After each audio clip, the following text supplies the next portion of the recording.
What's some popular self-care self-love advice that is actually really toxic? Be who you are is only good advice if you're a good person. A lot of people take this to mean that literally anything and everything about yourself is above criticism. And yeah, it's super effing toxic. It's basically don't improve yourself. If people don't like you for you who are, that's their problem. No. Sometimes you're the asshole. 9/10 The common denominator rule stands. If you run into an asshole every now and then, that's normal. If everyone you interact with is an asshole, you're the asshole. It's not really advice, but it's popular for people to label themselves as brutally honest. Honesty is good, but beware of people who are more interested in the brutality than the honesty. I once read something that said honesty without kindness is cruelty. And I think about that a lot when I'm deciding whether or not to say something. Live your truth. There is a fine line between authenticity and being an asshole.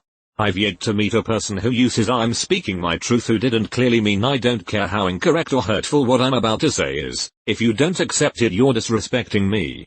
Edit. To clarify, since some replies are bringing up specific people, I don't know much about celebrities. I was mostly thinking of a former co-worker who would use the phrase constantly when being blatantly wrong but still expecting to be accommodated for her preferred reality. The how not to give a fuck nonsense. I agree. Don't give a fuck what people think if you enjoy a certain type of music. But do give a fuck about how your actions affect other people. Unfortunately, it seems that many people just take it to mean don't care that you might hurt other people. In order to self-care and self-love, it is important to consider what consequences your actions have on the world around you. There is a whole industry built around what I call narcissism as self-help. It essentially boils down to everyone else is wrong. You're always right. The only problem you need to fix is that you care too much about what other people think. There is definitely something to be said for people who are far too self-conscious. But social interaction is a core concept for being a healthy, happy human. You aren't going to find happiness by turning into a sociopath. Stop texting people first to see who your friends are. What if they are doing the same thing and you just ended a friendship due to a misunderstanding? Edit. Okay, this blew up more than I thought. There's a lot of people saying, well, what about in this scenario? What about this? What about this? And thing is, in some scenarios this is good advice. But in a lot of cases this is terrible advice. Like, yes. If you're the only one doing work in the friendship, then maybe you should reevaluate it. But it also could be someone is going through something that you don't know about and they really don't want to talk to anyone at that time. So what I was really trying to say is that this isn't a solution for everyone. It's really just a solution for some. Any form of testing your relationships like that is basically heading towards abuse territory. Imagine if a guy decided to stop responding to his girlfriend to see if she loves him enough. Yeah, no. Do whatever feels right.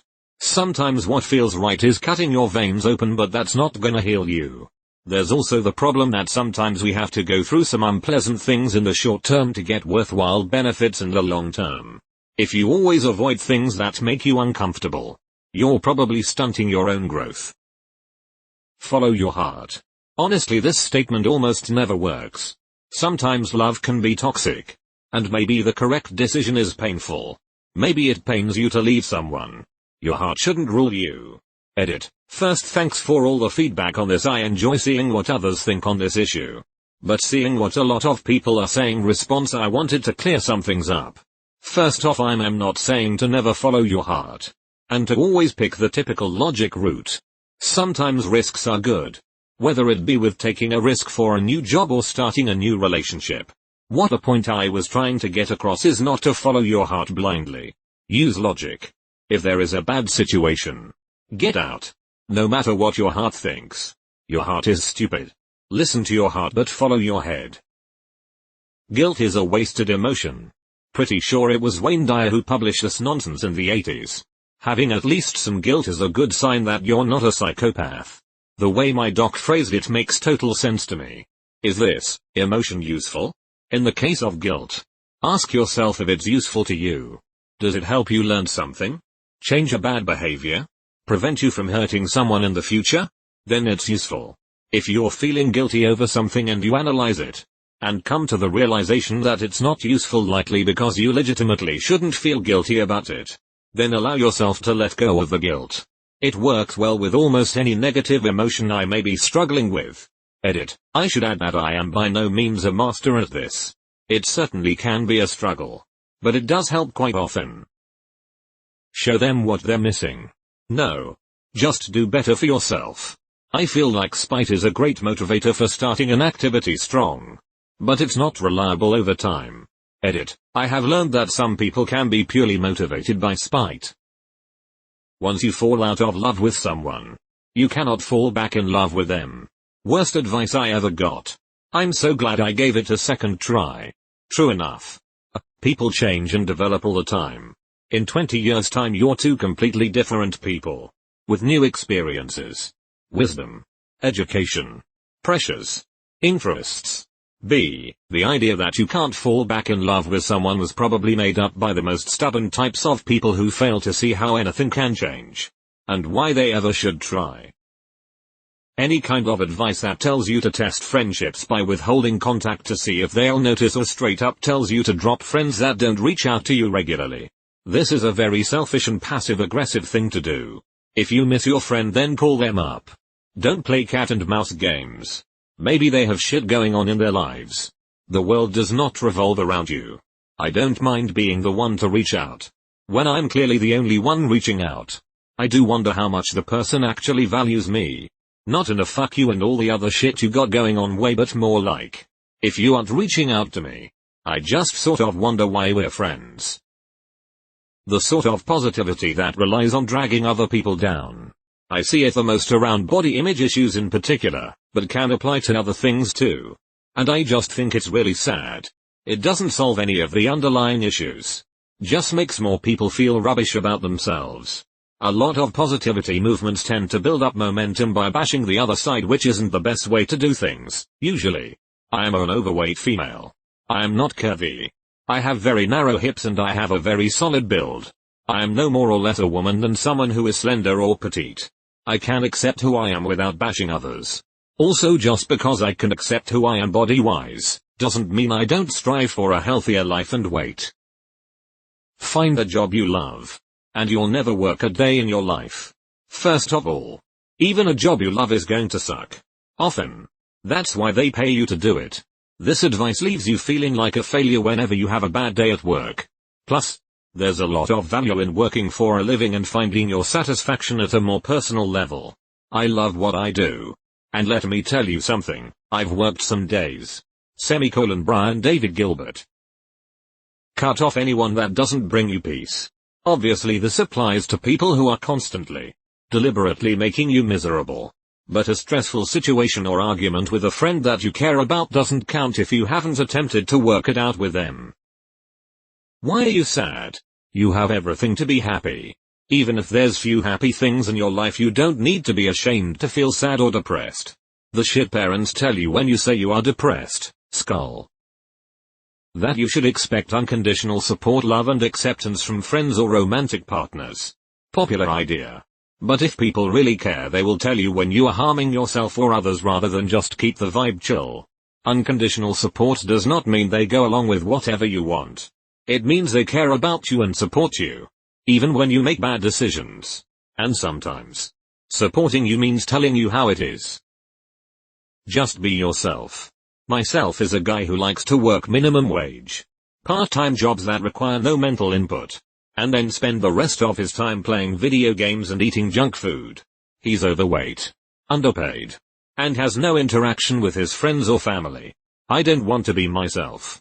I want to be a better version of myself. And X200B. Edit. After reading some of these replies, I feel like I should add a bit more detail. I realized that if I just stayed myself, stayed happy as I was, my life was going to end up going nowhere. That was about 11 years ago. I'm in a much better position in life. Currently, I still have to fight against that instinct. But it's easier now that I have momentum. I think it's more of a don't fake who you are to others. Or else you'll have to fake all the time. Self-improvement is good. And if successful, will genuinely change who yourself is. The whole blood is thicker than water advice, where you should feel obligated to be loyal to your family no matter what. If they are toxic or abusive, then there is no reason for you to keep that around in your life. especially if it is detrimental to your own well-being, mental health. If you can't handle me at my worst, you don't deserve me at my best. Basically just a green light to be a shitty human being. I've always considered this one to have been appropriated by shitty people. I think that the core of the saying is that everyone has shitty moments where they aren't a pleasure to be around. It was meant to address other people who only wanted to be with someone who was wonderful all of the time. Unfortunately, the shitty people have taken the phrase over. Much like most things. Detoxes and cleanses. I have found that taking a break from your poison is very helpful though.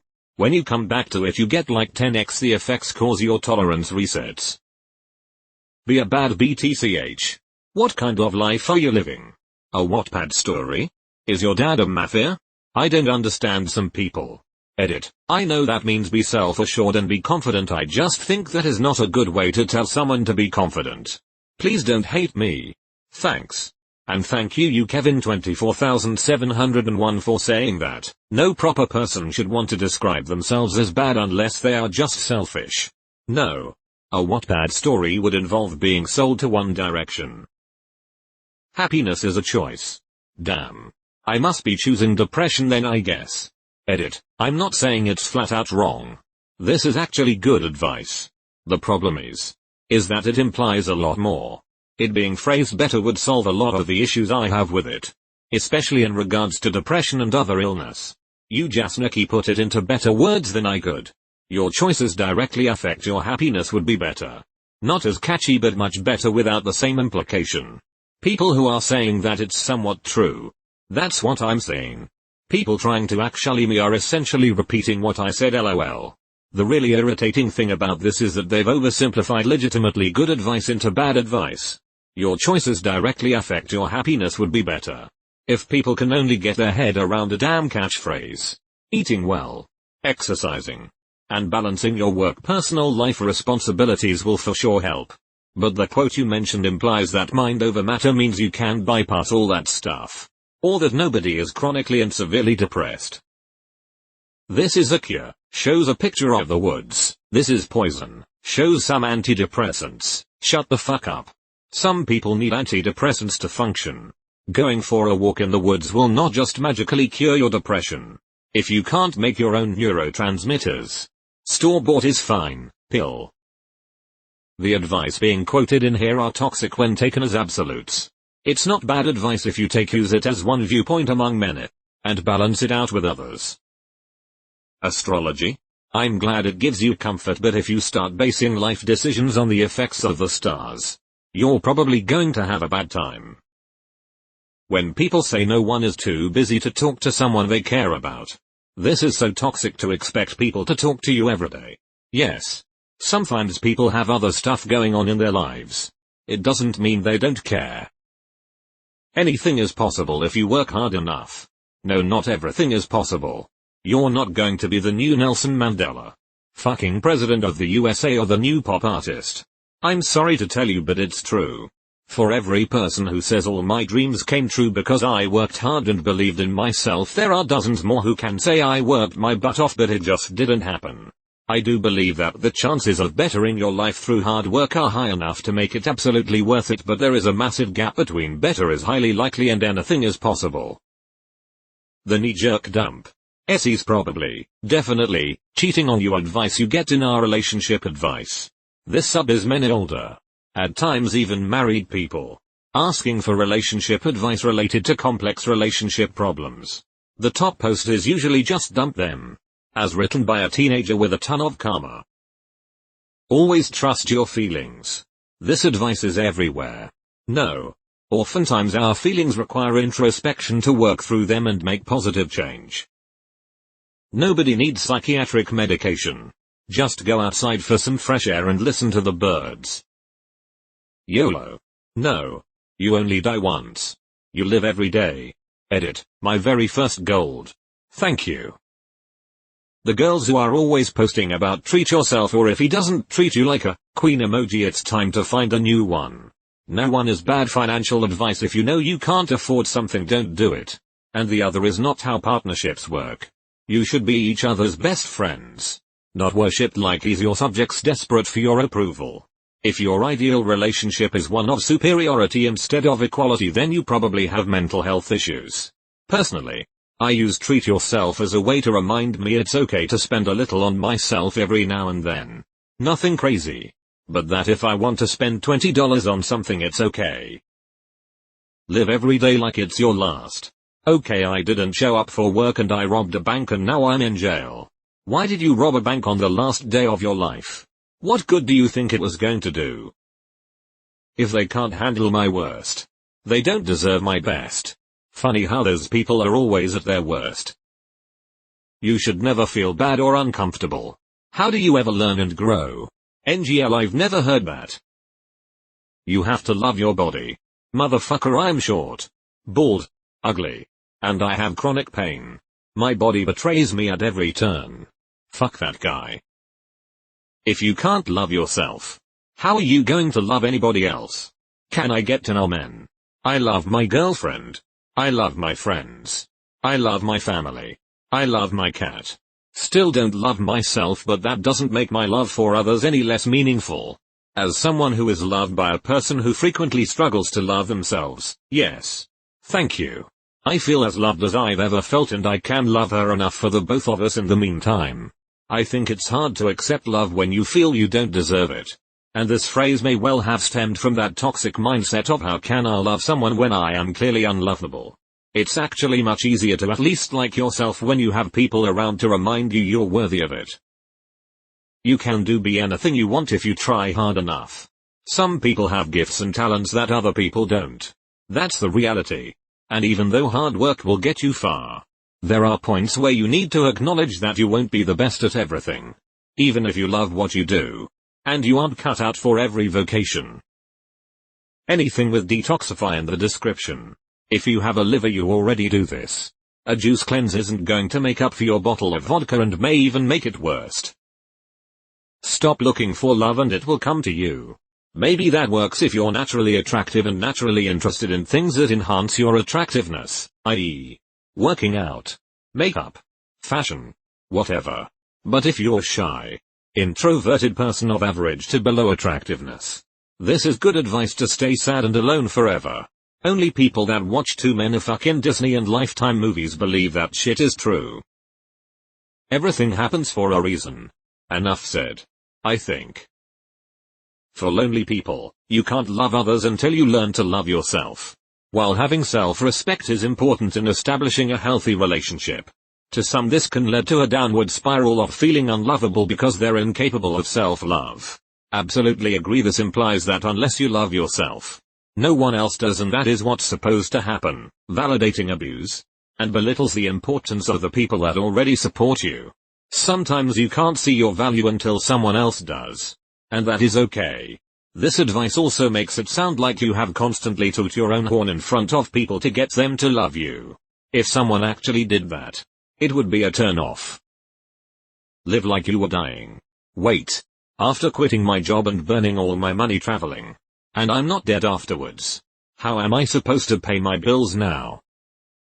No one can hurt your feelings without your permission. Bullshit. If someone I care about says something offside, of course I will consider it truth until I prove otherwise. That's just respect. I'm not going to blindly assume everyone is wrong if they say something that hurts. I think that advice is trying to turn people into sociopaths. Burning bridges and cutting people off, ghosting them with no explanation because you're no longer getting what you want out of the relationship and you don't owe them anything. Okay. It's one thing if we're talking about an abusive relationship. But this mentality seems to promote childish, conflict avoidant behavior masked as self-care, aka good vibes only. IDK if this counts as self-love advice. But don't text first. If they really care, they'll initiate a conversation is a nice way to get yourself lonely. While that's very true, it would feel nice to be reached out to. I have found that I have to initiate most conversations in my life, and there's always this little voice on the back of my mind asking me if I'm bothering them or if this is just a one-way relationship. You never know what you have until it's gone. This saying is intended to remind you to appreciate what you have and cautions that if you don't and it leaves, you will regret it. This saying popped into my head a million times after I left my abusive ex. Context really matters with these life mantras. Wellness advice. Make everything all about you. Because you're worth it. Don't take no for an answer, pester them until you get a yes. Don't take no for an answer, pester them until you get a yes. That's a quick way to end up with a restraining order. Man up, keep it together, or be strong when you're either in pain or on the verge of tears for different reasons. As if crying is a sin when you're a guy. Advice to surround yourself only with positive people. If you're willing to cut people from your life when they are a bit down. That's a recipe for people hiding the negatives in their life from friends. Only discussing the positive and having mostly superficial friendships. For fear of you being cut out of their lives. Not saying you need to keep people in your life who are treating you badly. But we all go through times when we are up and times when we are down. Friends give you fire time through both. Testing friendships, relationships unnecessarily, or the movement that insists that you can be healthy at any weight. Don't hate your parents. However they are. They're still your parents. Fuck this. I don't support child abuse a single fucking bit. Just follow your heart. Bullshit. This whimsical, free spirit bullshit will frustrate you and cost you time and money. You need advice. You need help. You need guidance. Your heart is emotional and probably the least rational of things you should be following. Make an informed decision instead of an emotional one and you'll be better off. If you can't handle me at my worst, why you don't deserve me at my best.